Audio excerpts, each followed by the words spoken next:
Greetings Internet and welcome to Aaron Plays, and I hope you're doing fantastically well. In this episode, which will be episode 4 of my ambush mission 2, I will be trying to do action phases 1, well I've done 1, 2 and 3 in missions episode 3. I'm going to try and do 4, 5 and 6. All depends on how long it takes. I'll try not to make these videos too long. I was conscious that the first 3 action phases took about an hour. So at the end of the day, I don't want you sitting there falling asleep. I'm going into the detail of I've asked you guys what you think, and majority of you, well, all the comments I've had back have said that I'm going about the right pace. If any of you disagree with that and think that I'm going too much detail, let me know in the comments. I can only respond to what the comments I get. And whilst we're talking about comments, I might as well just say, hit the like, do the subscribe, and all that other YouTube bollocks. However, let's get down the map and see what's going on. Blinking counter ain't working.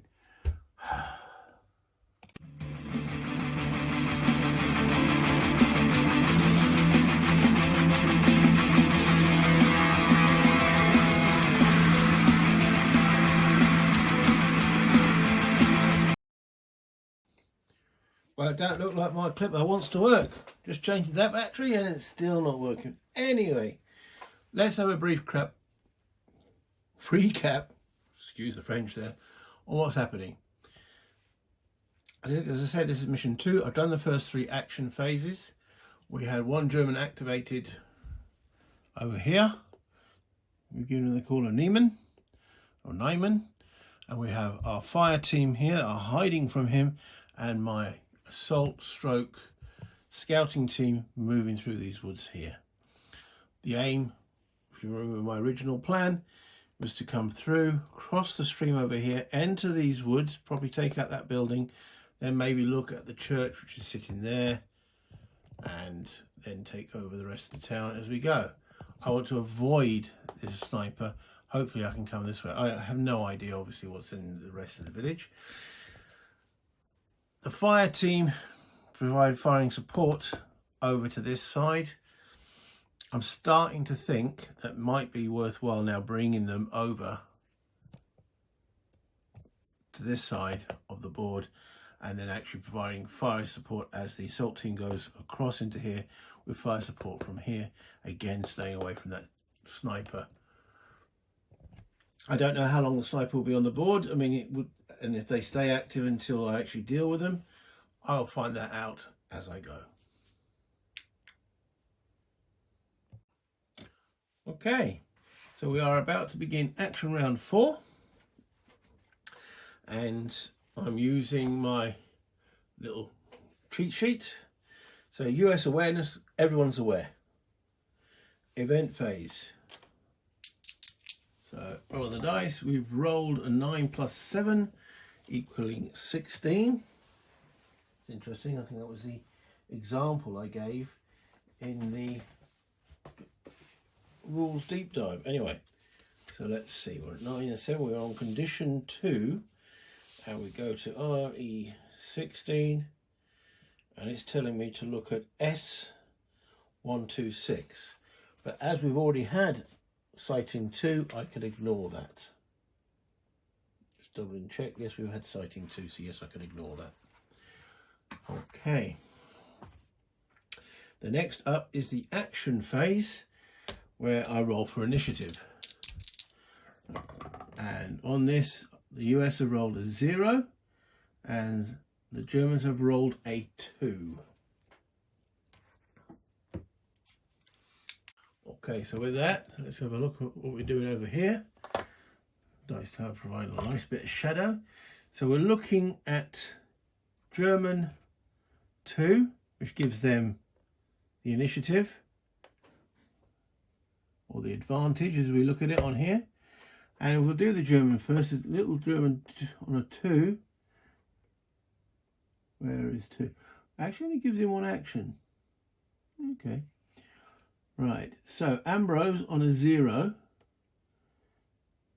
is sitting here. we have Cornwall on a 3 with a 0, where it's a disadvantage, so I have to put them in the blue. Bell, well, they'll all be in the same place because they all have the same initiative rating, so they will all be sitting on that 0 there. We then have Evans with a 0. Now he potentially panics, so I'll put him to the side. That means Fitzpatrick potentially panics, and Hudson and Gibson, they look okay, apart from me doing fumbling. Right, so we're looking at Fitzpatrick and Evans to see if they actually panic. So we'll actually go down to the board. Fitzpatrick and Evans. Now Fitzpatrick is within 2 hexes of Bell. Bell's got initiative of 3. Fitzpatrick has got initiative of 2. So Fitzpatrick is in command because it's got to be 5 or less to be in command. No, 5 or more. Less than 5 initiative, then they're out of command. However, Evans, not stacked with anyone, he's only got initiative of 2. He's too far from Bell, so he panics. And back on that little chart up there, I will put Evans in the panic box, but Fitzpatrick is in command. Just double checking, making sure I've got the white way wound. Right, so now we roll the German. Now let me just make sure I haven't missed anything. AR marker placement we've just done. Roll for a new German action each turn. So we're now looking to where we're placing the German activation number, and he's on 6. Okay, so that's all that done. So we're starting with the disadvantage because Ambrose actually has 2 turns. Now, Ambrose is over here. Now I don't want to give this German the line of sight to over here, and I'm not sure. I mean, if he's down here, he might have line of sight in this cover, but I definitely don't want to be. We know there's a sniper there. Over here, he might be able to see. So there's an embankment here. So I'm not sure about this hex, but I'm not going to measure that until I go for it. So, but I'm going to have Ambrose give Hudson an extra turn. I missed something. Can you say it again? Thank you, Alexa, for joining in. Sorry about that. I've now switched off the Alexa. She does like to join in. I don't know. I didn't say her name. She just joins in randomly. Anyway, so yes, I'm going to have Ambrose spend his turn to give Hudson another go. So Hudson actually now comes up with 2 actions, and Ambrose drops to 1. I explain all this in the rules deep dive. So that means Hudson basically pushed him out of the woods. Go on, lad, let's go and see if that grey bastard can see somebody. And unfortunately, you're expendable. That's not very nice, is it? I'm activating Hudson. He will get a free stance change, so because I want to go more than 1 hex. No, Ambrose definitely wants him to go more than 1 hex. Woods is 2 movement points. Brush is 2 movement points. I don't really want to walk into here, so I'm going to have Hudson. Oh, but wait a minute. Hudson, double check. He's only got 3 movement points. That's not great. All right, well, just double check brush, make sure it is 2. Ooh. Wish they put these in alphabetical order. Brush is 2. He's only got 3. Well, that's 2 movement points into there, and I've still got to do a paragraph check. So let's do that check, which is actually, boop, just rethink here. This is an ASL. don't get defensive. This German over here is not going to get defensive fire as soon as I move into line of sight. He'll only get to react when his chit comes up on the action round track. Though, if I do move Hudson into here, I still have to check an event, because I haven't checked that hex since we've gone up to level 2. You know what? I'm going to try it. Hudson is going to make a dash. He's got 3 movement points, so he's going to try and get to here. 1, 2, 3. So let's have a look. B13. B13 is none. Okay. B14.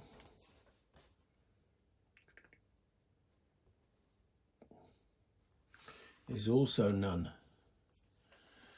Where he had a free change of stance to stand up. You get 1 free stance change per turn. And if you want to do any further stance changes, it costs a movement point. So B15. He's risking it for a biscuit. Well, for Ambrose's adoration. That is also none. That completes Hudson's first turn. So again, now let's have a look what's happening over here. He was given that extra turn by Ambrose. And that comes back to there. And he's just standing there like, whew. Oh, he's made a 30-meter dash. Was that callous of Ambrose? Well, probably. But anyway, next up is the German. Well, so again on here, so he's up here. So we're now into 1 turn. This is Mr. Nyman, and his activation number, as shown on here, is number 6. So we bring up his little chart. Okay, he's in condition 1 to 2, and he's got a 6. So we're looking at paragraph 802. And I think we know what 802, because we've had that multiple times, is basically him wanting to shoot at somebody. Now we have to determine if he can actually now see. I don't think he will be able to see Hudson because he's behind that embankment, but it doesn't hurt to check. Anyway, let me bring up 802 just to double confirm, make sure I don't make a mistake, but it was a couple of days since I shot episode 3. 802. Doo-doo-doo.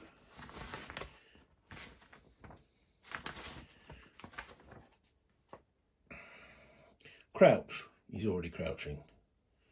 Then conduct best fire at closest target. Then fall prone after fire if free stance still available. Okay, so he doesn't need to crouch. Can he see Hudson?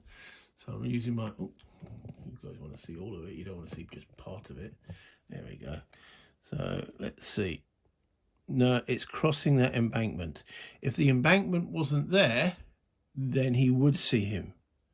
Because these slopes are gentle and rounded rather than flat plateaus, unless there's an embankment, and as I say, that crosses the embankment there in sort of D3. So Hudson is safe. So the German actually does nothing other than has his marker drop to complete. He's now done. Now I've got all these dudes on the same row. So I can choose what order I want to do them in.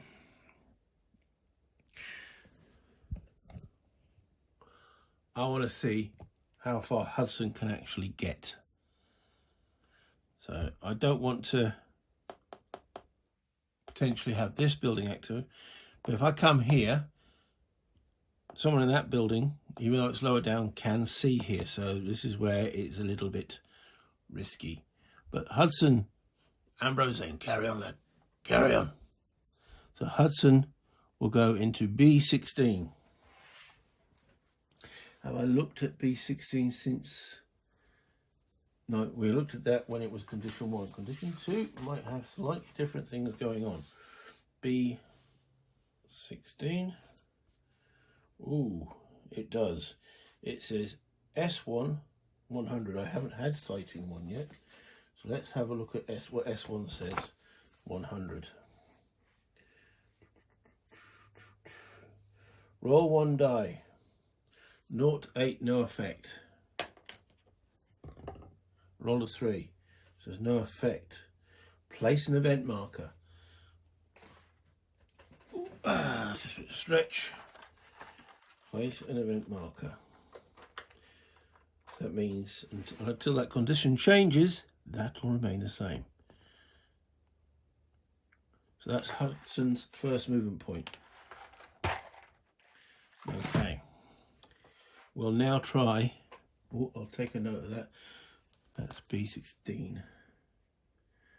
B16, none. Okay. So we're now going to move into C17.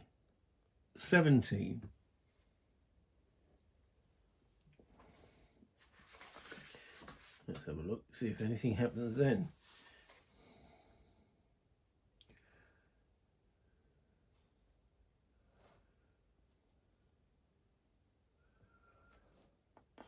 Oh, lining it up.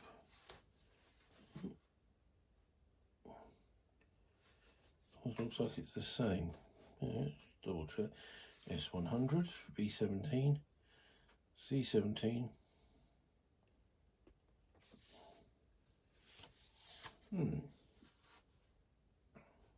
Yep, it's exactly the same paragraph. So there's obviously something out there. 100, S1. So we are looking at roll 1 die, 0 to 8, no effect. And it's 8, it's a 0, so no effect, place event marker.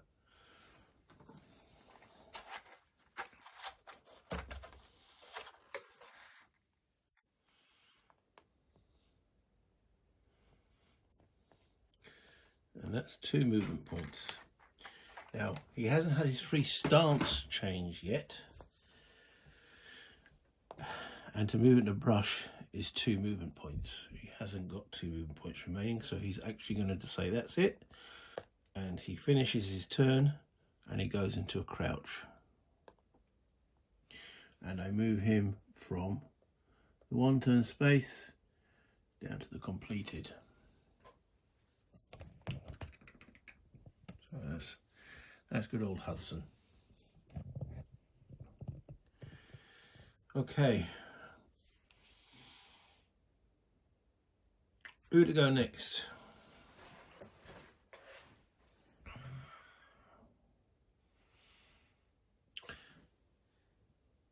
As I say, I want to get my fire team over this side.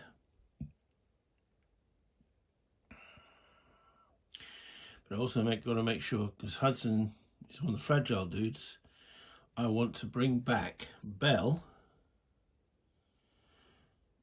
So he will be getting both of these Evans and Hudson back into command.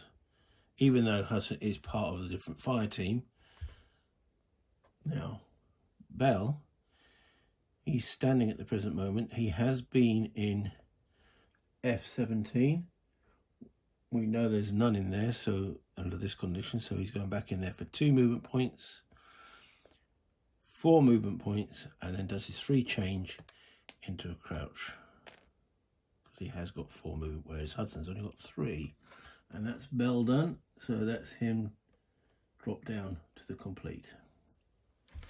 So that will put Evans, just zoom in a little bit there for you guys, Evans and Hudson back into command for the 4th action phase.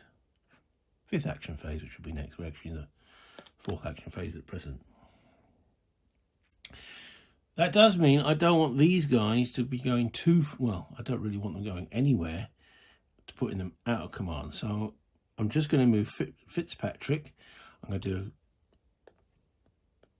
his free stance change, and then he can move 1 hex and he will join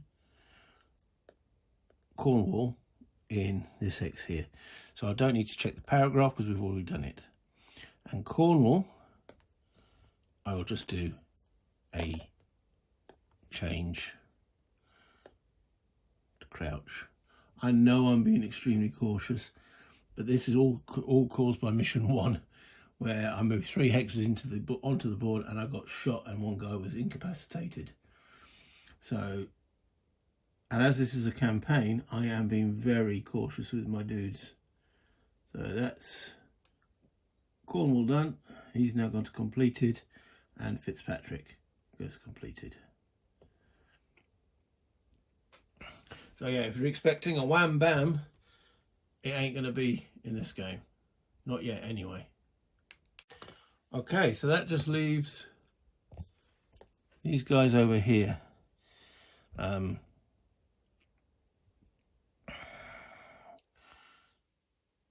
Dylan, who's got the automatic, the Browning. So we could go 2, 3. Now Dylan has got, he has got 4 movement points. So for his stance change, 2, 3, 4, he could get to here. But then he will probably be in line of sight at that point because he's right next to the embankment, which is what I definitely don't want to do. Go 2, 4 to here, staying out of line of sight, and then next turn move him across. Yeah, let's do that.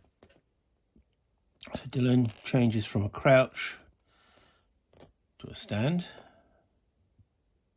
which is his free change, and then moves into B12 for 2 movement points.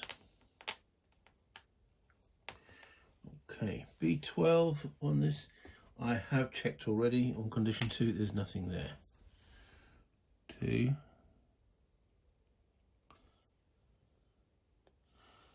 4, which is A16, 15, 14, A13, which I haven't checked. So let's check A13. I'm expecting a none, and it is a none. So that's Dylan completed.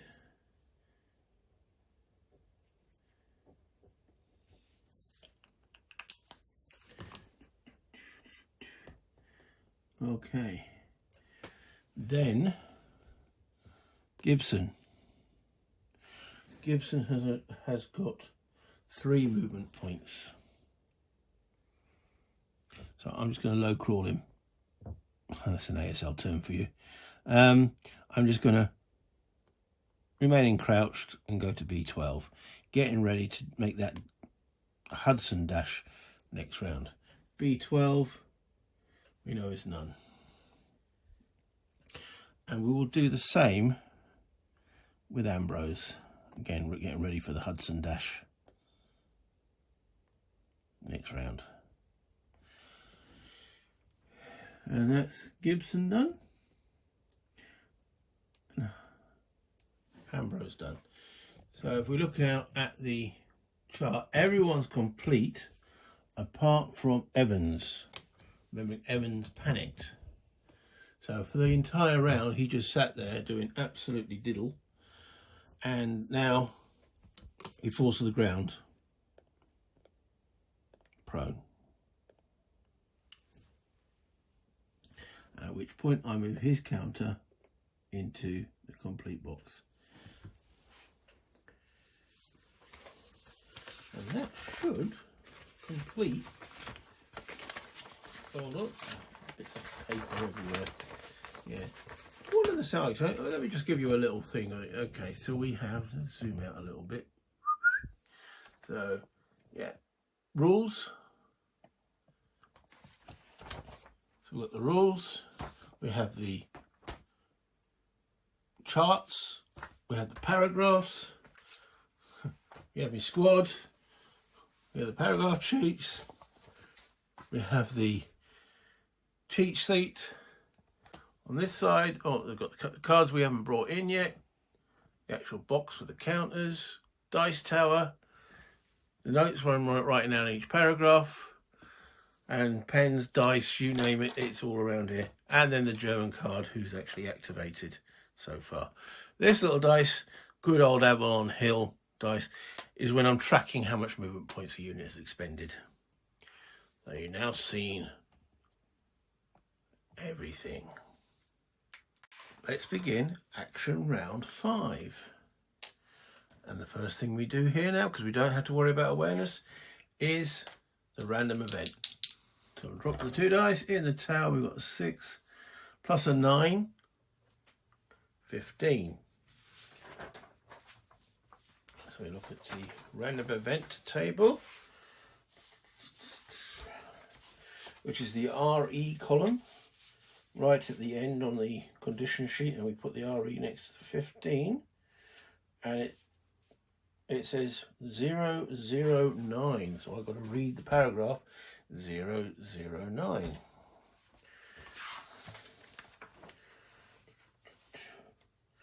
Go, blimey, straight off, go to condition 4. Whoa. I'm just going to double check that. Make sure I'm not making a boo-boo. RE 9 plus 6 is definitely 15. 009. Straight away to go into condition 4. Obviously the Germans have become more alert. Okay, well the first thing I'm going to have to do is remove all these event markers because they're no longer relevant.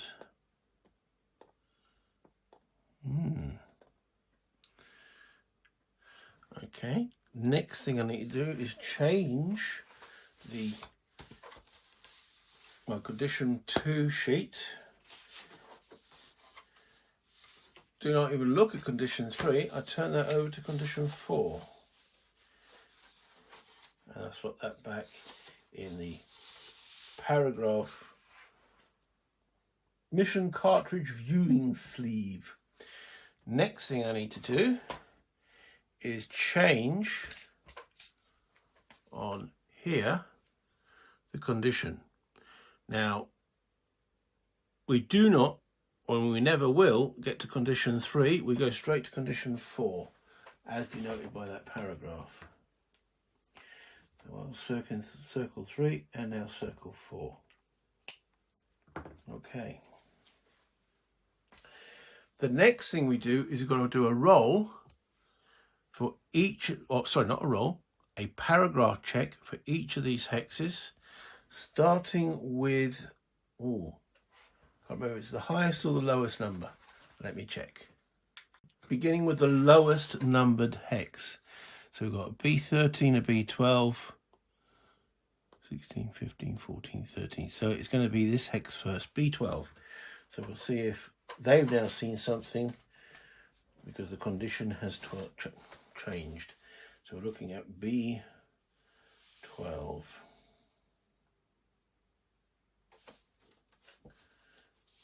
And that says, why is that not lining up properly? Okay, let's remove those other 2 sheets. Maybe because I put too much in there. B12. None. If I ignore anything, if it said event, and I put an event marker in, if nothing actually happens. So we're now looking at A, keep counting this, 16, 15, 14, A13.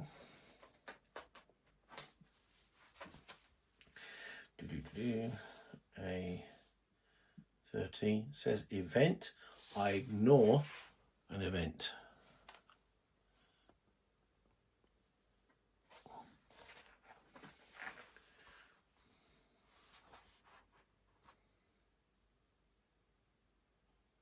Ignore all event checks, but read out all paragraphs, yep.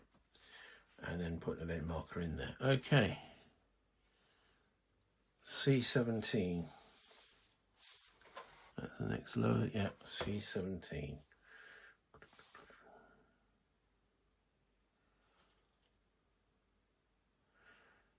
So that now says citing 100. Do all the things in the paragraph. We know what citing 100 is. That's at roll 1 die, 0 to 8, no effect. Roll a 2, no effect, place an event marker.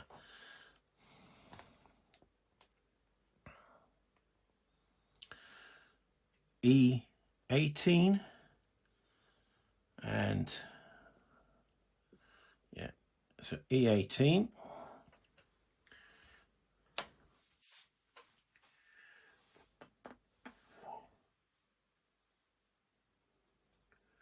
That's a none.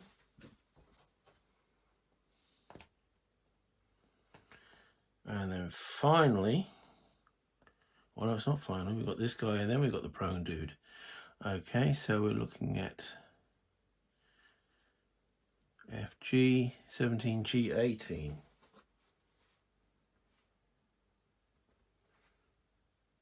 Also, that's a none. Put an event marker in there.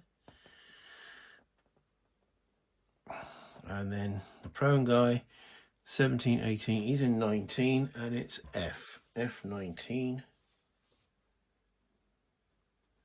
That's also none. So we need to place another event marker. I just did a quick double check there. I did make a mistake. I put too many event markers down. So you only place an event marker when it says event in that window on the, what they love to call the mission cartridge view sleeve, or if a paragraph mentions the word event. Otherwise you just leave it blank, and I've just corrected that. So sorry about that, and just wanted to clarify. And now we're back continuing the round. So we go through that round sequence. All the pile of paper. No awareness, we've just done the event phase, so we're doing the action phase, rolling for initiative. So as you can see, there's my dice tower. And we have the Allies with 5, the Germans with 1. So I now have the initiative. And the advantage doesn't mean it's great, but hey ho, at least it's something. And now we do the action round placement. So let's look at the German. He's on a 1, and that actually is going to give him 2 turns in the disadvantage space. Ambrose, he's looking at his 5 and 5. Wonderful. 5 looks like it's up there. I just need to double check. That's me getting up. Hello. Probably you see my head now. Is that a 5 in there? Yes. So I've got to check potentially for panic. Okay, so then we look at Dylan, Cornwall and Bell. We're looking for 5. They're going to get 1 turn. It is not red, so they're fine. Evans and Fitzpatrick, number 5 up there, and it's not red. Cool. And then Gibson and Hudson, where's their 5?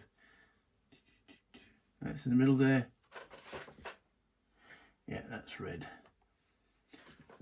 That chart there, I'd much prefer if it was here and the terrain was up there, because the terrain you look at occasionally, that look at it all the time.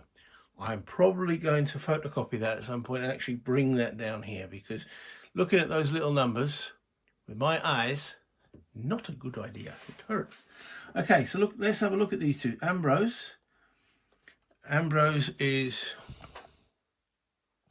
let's zoom in on the dude. He's here. He has an initiative of 4, and he's stacked with Gibson even, who's got initiative 1, that's 5, so he's in command. Remember, it's got to be 5 or higher. The next guy we've got to look at is Gibson himself. Well, he's brought him in. He's stacked with Ambrose, so he's in command. Therefore, he doesn't panic. And Hudson is down. It's down here. Now, Hudson has got an initiative of 1. Oh dear. And Bell has got an initiative of 3.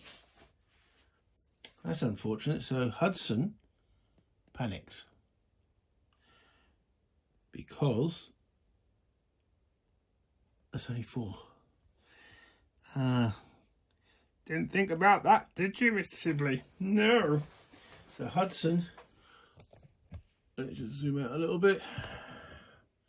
I will now have to move on the panic. He's probably sitting there thinking, oh, maybe run. I'm in the open. This is not good. Next we've got a roll for the German doodah number. What's it called? The action number. And we roll a 2, so that counter onto the 2 space there. Okay, so we're now into the thinky part of the turn. What am I going to do? We've got Hudson's gone, and we know that the Germans are, it's condition 4. I don't know if that means they're actually more alert, but there could be.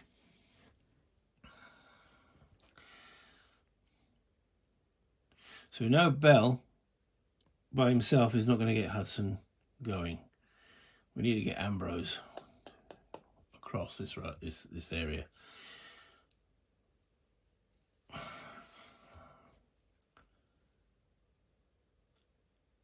Let's do the, oh dear.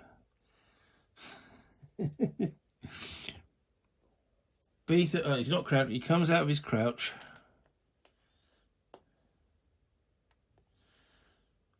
B13. Am I risking it now? B13. None. B14.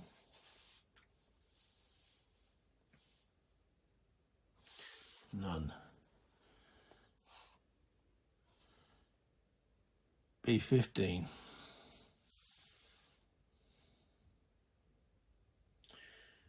That says event. Which I was just about to dice roll for, and then I remembered, wait a minute, no. We are in action rounds. I ignore events in that cartridge. It's only if I make an event roll. So actually the word event means nothing. So that's 3 movement points so far. And he goes to the road at B16. Or do I stay here? No, remember, I've got 4 movement points.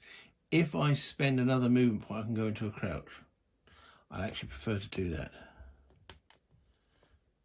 So he goes into a crouch, which does put him within command range of Hudson for the next round. But Ambrose actually has 2 turns, so that was his first turn. Also on the 2 turn spot we have Evans and Fitzpatrick. Okay, that brings us down to this lower point of the map. So Evans was prone, he spends his free action to get standing. Evans has 4 movement points. So he's going to go into this hex for 2. And little dice for 2, and we're looking at, I wish these numbers were a little bit clearer.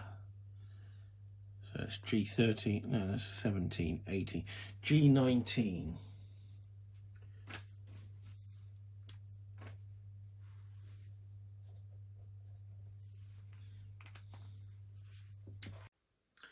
G19 said event in the paragraph, therefore we ignore it. And then we will go into H18. That's 4 movement points. So just double check Evans again. Yeah, it's got 4. Sorry, Gibson and Hudson have 3. So I've got to remember that. Okay, so he goes 4. And that is H18.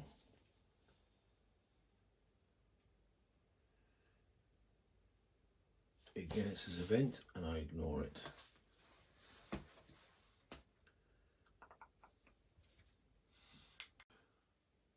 So if we were doing this in operations, those I'd have to actually make a roll for. Interesting. It's learning the sort of mechanics of the game. So that's Evans completed his first turn. And that just leaves us Fitzpatrick, who's sitting here. I'm quite happy moving along these woods. I don't really want to look to see if there's any Germans here until I'm around this area, and then I can move across. So I'm quite happy to stay away from the edge. So I've got to remember, I'm going to be bringing Bell back. Bell will probably end up here. So I want to stay within 2 hexes of Bell. Bell I can't move as yet. So we'll turn over Fitzpatrick and he will go into here, which we know is just an event for 2.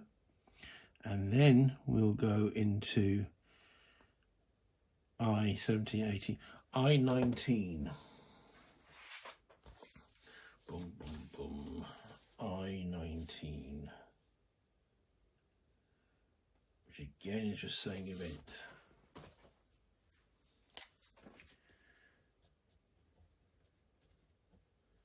And these all could be, well no, because it's a roll, it doesn't give me an event number, so it's just a roll. Okay, so that's his 4. He's done his 3 stance change, so that's him done. His first actions. So we're over to Naaman, the German who we're trying to ignore.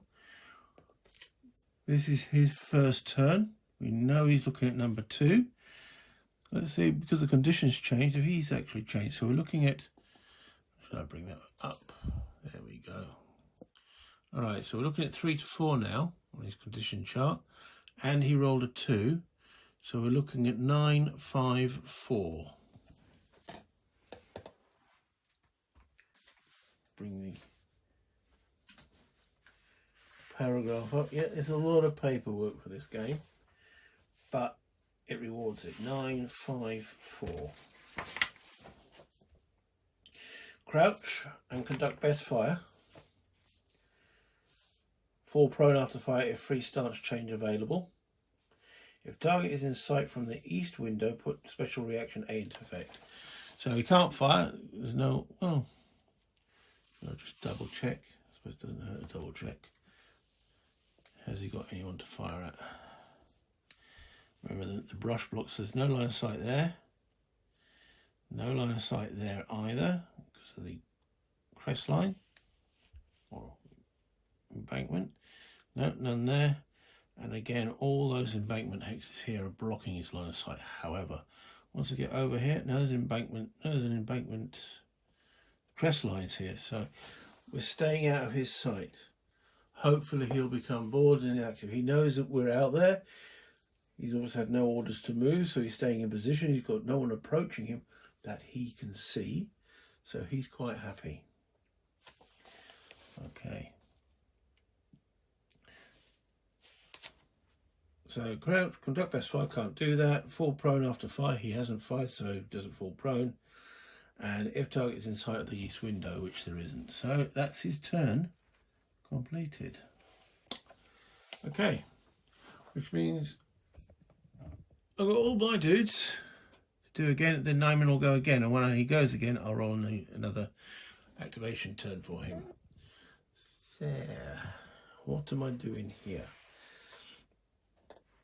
I definitely want to move Bell, make sure I'm not, I'm going to probably move him to here. I say probably, I am going to move him to here. Because we know Evans, as I've got to know my squad as I'm learning them. So Evans has got an initiative of 2. So 3 plus 2 is 5. Fitzpatrick has got an initiative of 2. So, and then Cornwall has got an initiative of 3. So with Bell here, he can keep his team all in command. I don't like having panics caused by a die roll. So let's free stance change for Bell. And he goes into F18. We actually haven't been in that hex since we started, been at condition 4. So I think I might need another table. A little side table.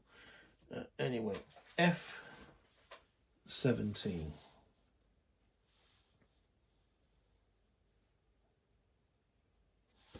That's definitely none. And then we're at G19, which is that word event. We know there's not an event, so he's all done. And I move Bell to the completed section. Cornwall, he'll stand up. And he, H19 we haven't been into, so I best go. I don't want any Germans behind me, so it's 2, 4, H19. That's also none. So we move Cornwall back down to completed. Okay, so next up down here, Fitzpatrick and Evans. We all want them to be within 2 hexes of Bell. So we're going to move Evans into I-18 for 2 movement points.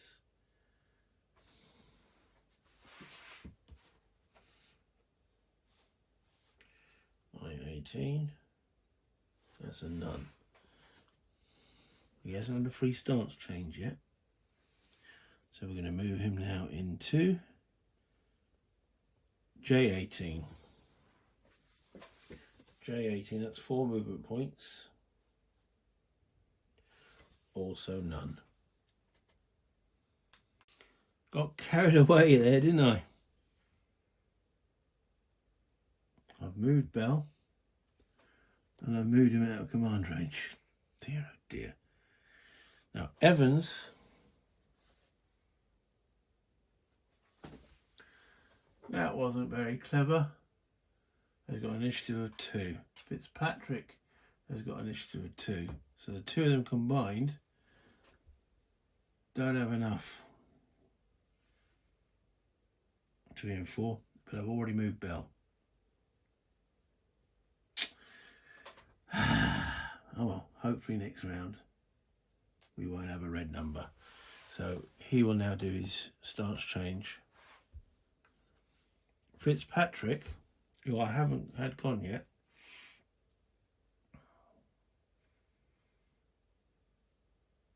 I don't want both of them going. He's just going to crouch, so he's staying in command range.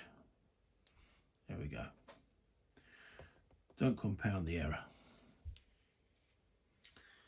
Okay, so let's zoom in a little bit on the fire team. We know Hudson's got a panic. Ambrose is still in the open. And we've got Gibson and we've got Dylan to move.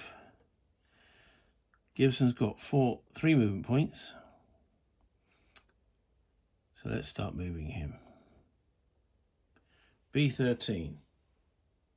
We know is none. So that's, crowd change into movement. So that's 1. B14 is none, that's 2. And he joins Ambrose in B15, which is also none. He's had his free stance change, so he can't change his stance at this present moment. That's Gibson completed. Dylan will go pretty much the same route, but he's got 4 movement points, so he'll go 1, 2, 3. No one's gone into, he's going to go 4 into B16. Now he hasn't changed his stance, so can't change his stance until after I've checked the paragraph.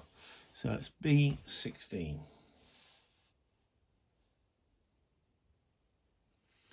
Or it's that S1 100. We know that's the 0 to 8. Roll an 8. So, and place an event marker.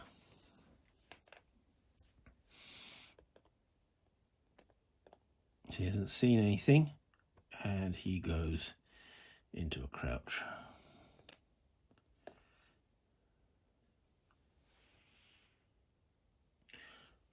I'm going to move Ambrose. He's going to stand up for free. then moves into this hex for 1, so it's moving to Hudson's hex for 2, and then stops and goes into a crouch for 3. Get up, you lazy shit. I know you're new here, but come on. Yes, George. Yeah, okay. So that completes Dylan and Ambrose. So we're left with the German. So let's see what he's going to do. So I'll do a new die roll for him on the chart. And rolls a 5. So again, I'm looking at his card here. We're on condition 3, 4, and he rolls a 5. That's back to that 802. Just a refresh of what 802 is. That's something like left fire. Paragraphs just fall on the floor. 802. Crouch, then conduct best fire at closest target. You still can't see anybody. Then fall prone after fire free. So no, he does nothing. So I think we circumvent. The only downside to not engaging him is that I'm actually doing all this in operation, not in actions, rather than operations. But the game is progressing. I say maybe.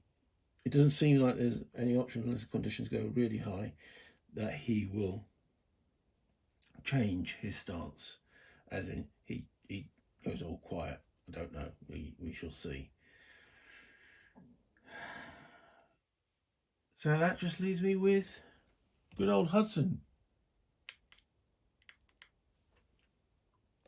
Hudson, who panicked. So he did nothing for the round. He now falls prone.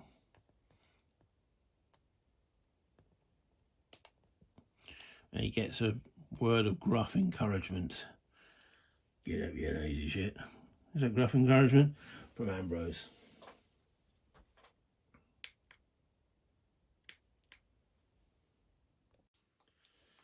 Which puts us into the next action round. So this will be action round 6.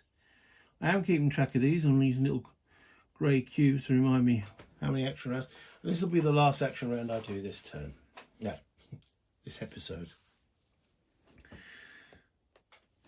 So the first thing we've got to treat, everything, awareness is fine. Event phase. And I roll a 3. So look at the paragraph, move the along. Ooh, that's new. Paragraph 131. Well, we know the last time we changed to condition 4. What does paragraph 131 give us?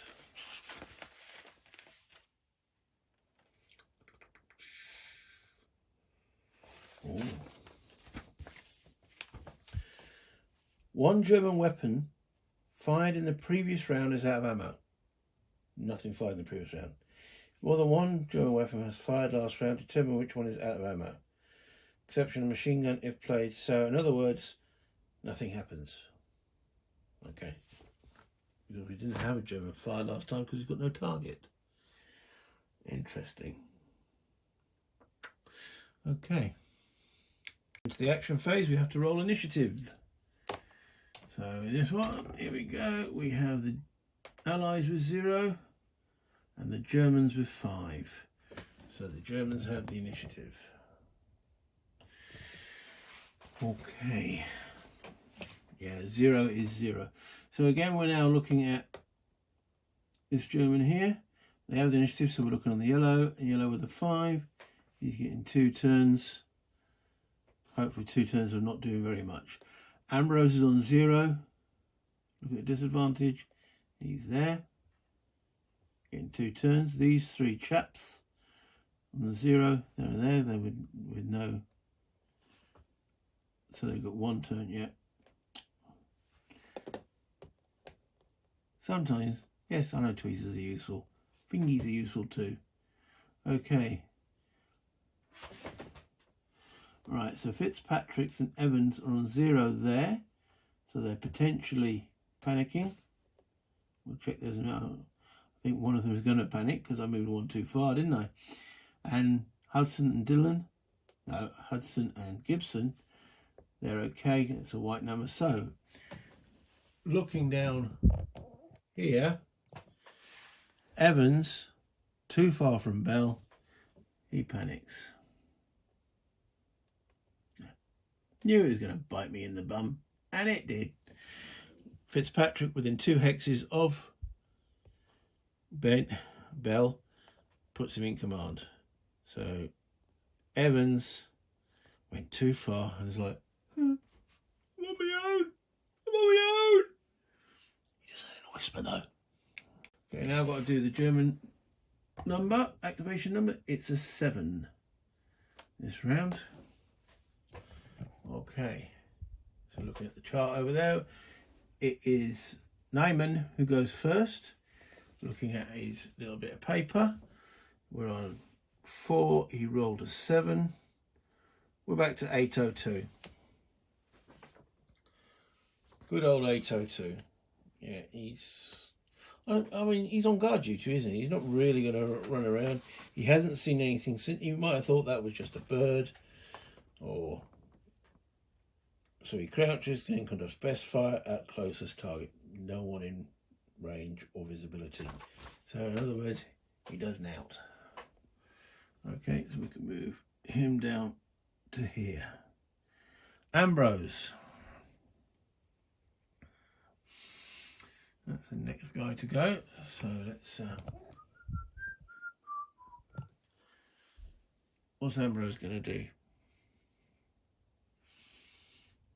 Well, he knows that Hudson hasn't got far to move, or hasn't got many movement points.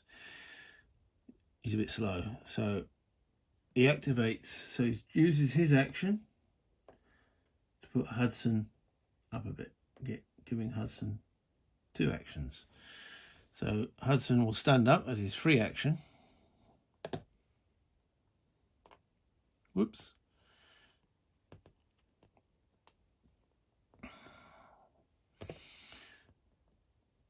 And then with his 3 movement points,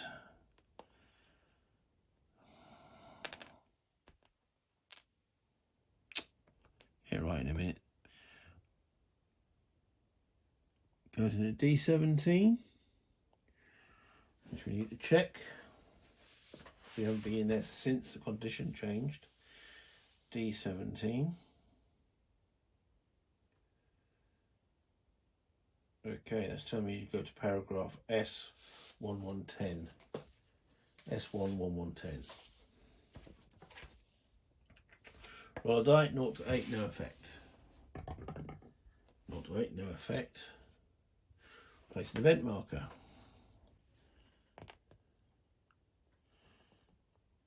So that's 2 movement points. He's only got 3. Do you risk him at E? Yeah, let's try him at E17 just to get this guy moving. E17 hasn't been looked at yet. E17.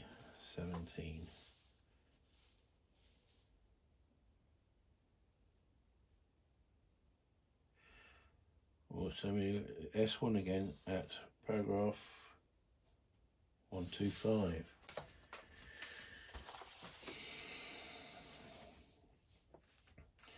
Roll 1 die. 0 to 3, activation check. 4 to 8 is a different activation check. It takes me a different paragraph. And on 9, conduct a PC check. Ooh. Well, he's looked into the valley there, hasn't he? And he rolls a 7. 1, 2, 5. Conduct activation check with a -2. If successful, C155. Okay. Activation check. So we're on condition 4. The activation check, try to show it, is we're at condition 4, 0 to 6. This is at -2, so that drops to 0 to 4. Rolls a 5, so it's not successful. That's 1, 2, 5. Conduct activation check at -2. Done that right. and it's successful, C155. It wasn't successful, so nothing happened. Whew. And he's gone. So it was 2, that's 3. That ends that activation. So we know that there's someone down here that might be doing something that's caused him to have those checks. Interesting. Okay, it's Nyman's second turn. It's denoted here. And we have to roll a new activation number for him. And it's a 1. Okay, so looking at our Nyman's sheet, it's a 1. Its condition 3 to 4. The 1 is 956. This looks like a new paragraph. What's he doing? 956.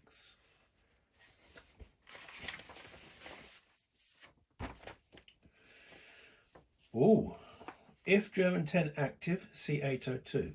We haven't got German 10 active. If German 10 inactive, but special reaction A in, put special reaction A into effect, and immediately roll for this action and carry out the new instruction. Wow. Okay, let me pause for a second. Okay, so putting reaction A into effect. So how am I going to remember that? I'm going to use a little tiddlywink, stick it under his counter so that I know that he's under activation A. I then re-roll the dice for him, and that changes it to 5, which I now look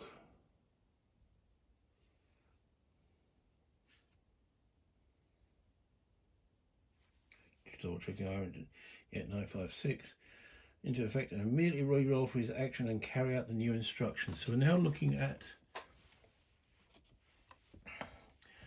A on here. I'm going to bring that up a little bit closer. And we've rolled a 5, so we're looking at paragraph 953. 953. Okay, there's 2 bullet points. It says, first one is if active target in sight, there isn't one. So I then go, if no active target in sight, see 806. He has no active target in sight. 806. Is he going to disengage? Well, we'll soon see. He's moving. Nyman is moving. Run into open hex or crawl into other type of hex.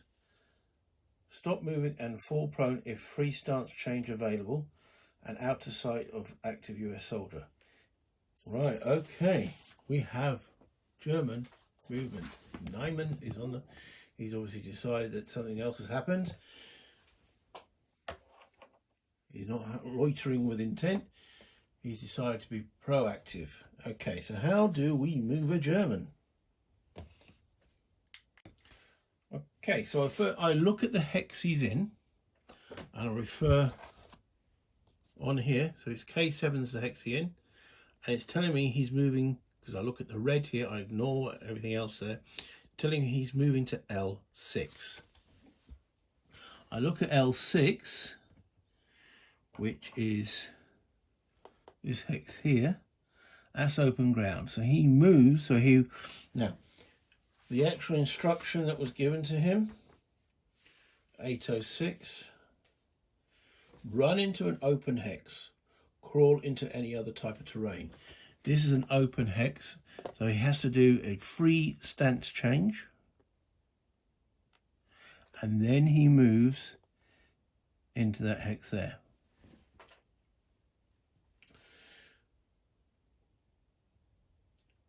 Stop moving. Right, so run into open hex, crawl into any other type. Stop moving and fall prone if free stance change available and out of sight of active US soldier.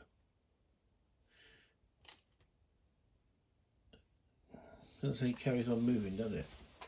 let's just make sure I'm not making a mistake. If out of US sight at end of round, remove the German from the map. Interesting. So he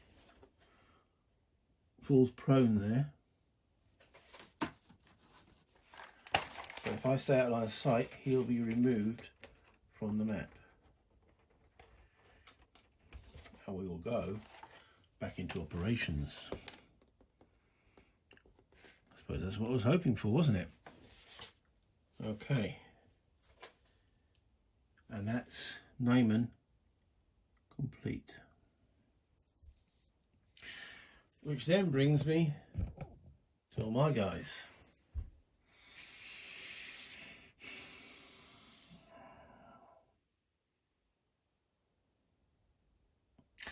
I really don't want to trigger any more Germans activating, because I want to go into operations.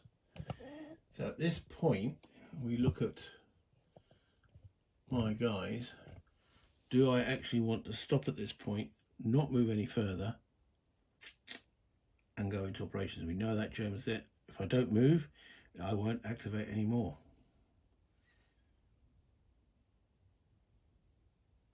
That's a decision, isn't it? I'm going to take that decision. So all my guys pass. Is that gamey? I suppose a little bit, but and Evans falls prone with his panic. And that ends the 6th action round. At which point we take, let's read that again, run to open hex, crawl into any other type of hex, stop moving and fall prone if free stance change available. Free stance change wasn't available, was it? Let's just double check I haven't cocked up here. So he stood up, moved into the road, and fall prone if free stance change available and out of sight of US. So he doesn't fall prone. So the prone was the mistake. If out of US sight at the end of the round, remove the German from the map. Yes. So we do that. And that puts us back into operations, at which point I'll bring you back up to me. Completed 6 action rounds. Once I saw that German, I decided to avoid him. I just wasn't sure if the paragraph sequence would actually have anything to do with that. It took maybe a bit longer than anticipated. So I do now at least know that if you stay out of line of sight and be sneaky, you can go back from rounds into operations. Forgot the word there. So that's useful. That's a learning curve, because I don't think that happened in my mission 1. So that's interesting. Learning curve. Now I gained 2 victory points for that chap, Naiman, coming on. I'm assuming he's disappeared. He'll come back into it. Will I get another 2 victory points? I'll have to check that. It's not important at the present moment, because he's moved into the road, so he's obviously moving somewhere, and I activate him again, he will be in a, well, I would imagine a different building, unless he's just gone back to report to his officer. I'm assuming these turns are actually quite, in real time, quite short. So he saw me, then he didn't see me, hasn't seen me for, say, a couple of minutes, and thinks, maybe I've got to report back to the officer or NCO. Don't know. I'm hypothetical. I'm making it up as I go along. Anyway, if you've enjoyed what I've done and you're enjoying this, I mean, I found that fascinating. I know it's a little bit slow. I know it's a little bit pedestrian. Might be not what you're expecting, but this is a campaign. I've got to keep these guys, in my mind, alive. I know I risk Hudson a little bit, but that's Ambrose trying to encourage him, boost his confidence, and make him a better soldier. Honestly, it's not Ambrose like worried that it's been a long war and he wants to go home and let's expose the new guys. Honestly. Until next time. To all the YouTube I was going to swear. I do all the YouTube usual stuff that if you haven't done it, it does me a solid. The most important one though is the comments. I enjoy the comments as they come in. Lets me know if I'm playing this right. Lets me know if it's at the right pace. Because the last thing I want is you guys bored and don't look at the next episode. Until next time, have fun, enjoy your gaming, and if you've got this, get it to the table because it's excellent. Bye, Internet.